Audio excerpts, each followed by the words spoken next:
Talk about first just what this night means to you, to kind of get the losses behind you, get back in the win column, maybe silence some of the doubters. What does the victory mean to you?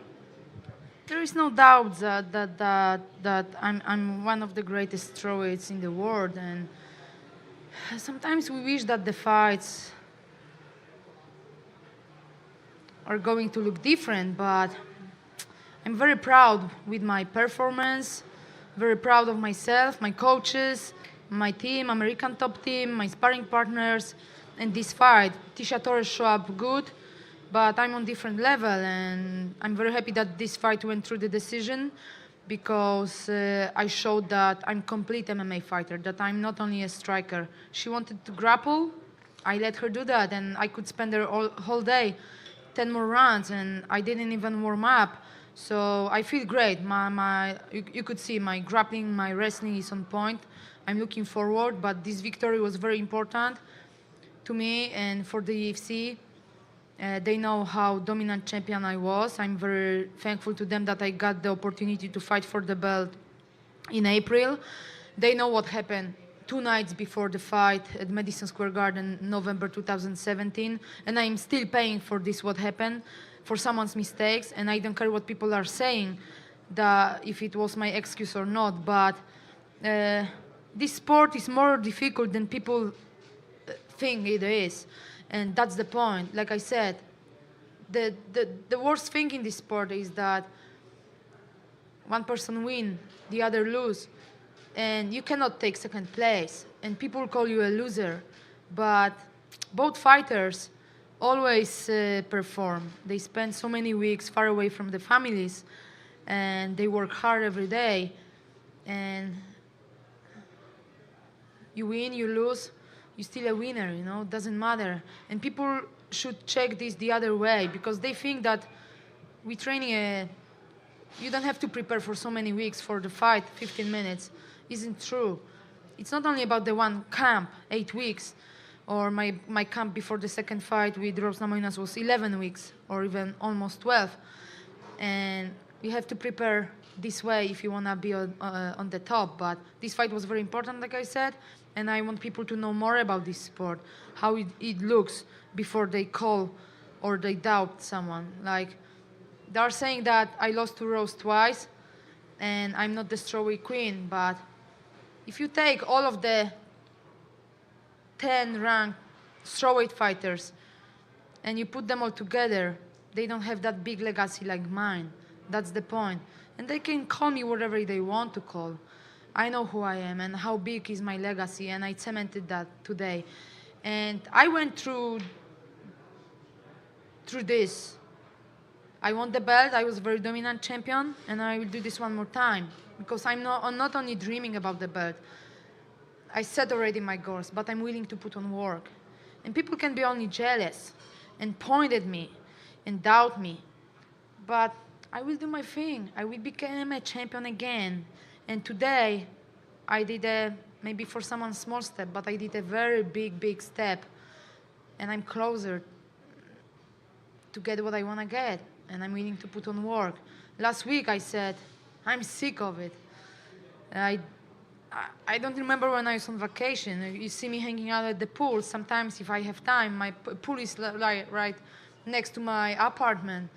I live 20 minutes from the beach. Last camp, you know how many times I went to the beach? 1 time, because I didn't have time. And the point is that I was sick of it. I was homesick. I didn't spend enough time with my family. And I said, I need a break. But honestly, I feel like even if Dana gonna call me that next week I can fight in California, I will do this. No problem at all. I feel so pumped up, and I cannot wait to step into the octagon again. And I will go through this again. Tears, blood, mental and physically tired, yeah? Tired, how is it, tired? I can do this again because I am a real warrior. I was born for that, and I will be a champion again. You said that sometimes fights don't go the way you want them to go, I guess. I mean, were you referring to tonight? Because Tecia's a fantastic fighter. Are you saying that, you wanted to send a message or you wanted a more dominant victory? Yes and no, but I know how well prepared I was. But she wanted to grapple. I let her grapple, and this is what we were expecting. Like Mikey Brown came two days ago and said, like, you know what, Jay, I think she will grapple. And this is what she did, and my grappling is so good. You saw the sweep in the third round. Like maybe I don't train in gi. I don't have a black belt in jiu-jitsu, but I know that I train with Cesare Matuda, multiple BJJ world champion, and other great athletes in American top team. The gym of the year for the second time, second year in a row. So I'm blessed with all of them, and I know how good I'm getting with every day. So thank you, Dan Lambert. Thank you, all the coaches. Last thing for me, it sounds like maybe a vacation might be in order, a little relaxation. But what do you think should come next? I mean, is there a date on the schedule, a city that's been announced, or an opponent that you think makes the most sense for you next? That's the point. That's the point. I fought all of them. So, and I have such a big dominant victory over Jessica Andreas, and I really thought that she was going to be the next challenger. But what I'm hearing that Rose is injured, or maybe she's afraid to lose her belt, and they booked other fight for Jessica Andreas. So I don't want to wait too long, you know, because if she will fight September. So the time she will face Rose, maybe the end of the year or beginning of the next year, then again I will get pissed that someone is fighting for the belt, not me. So I want to be next in line, and that's it. But I don't like to talk on the mic and talk business in the octagon, or Dana give me bonus, give me more money. If we do this like the proper way, like a businessman with a businesswoman. So I'm very blessed with the UFC, and we will see it, and we will plan my next move. But you know, maybe people wanna see me with Jessica Andrade or other fighter, but I beat all of them, and I was a very dominant champion. So we will see.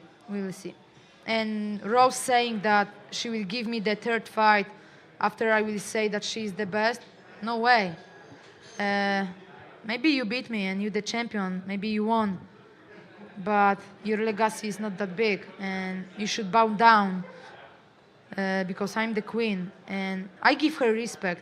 But people like hate on me that I'm not giving enough respect to the champion, but they don't hear what they are saying. But I don't care. I'm surrounded by good people. I feel good energy. You can see this. No toxic people anymore in my life.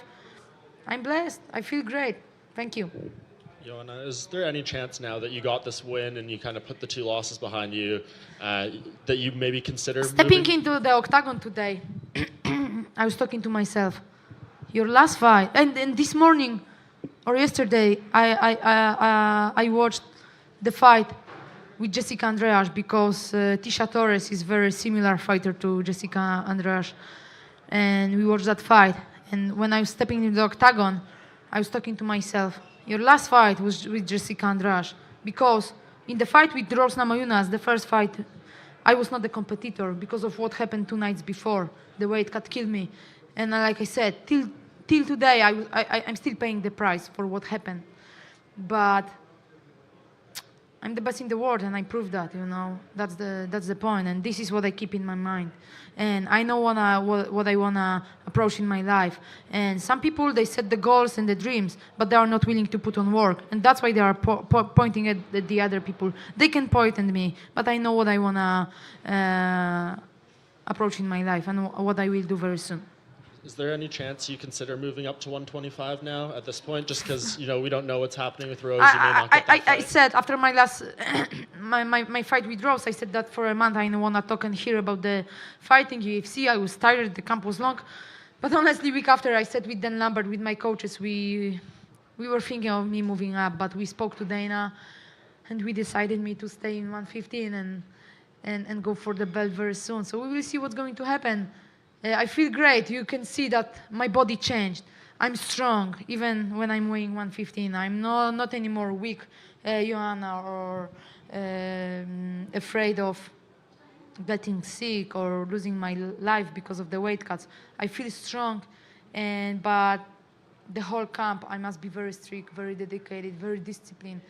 And very often people ask me what made me such a successful athlete, and I was like, oh, I'm talented, I'm a hard worker. This is what my parents taught me. But discipline, this is what makes you different from the other, different person, different athlete.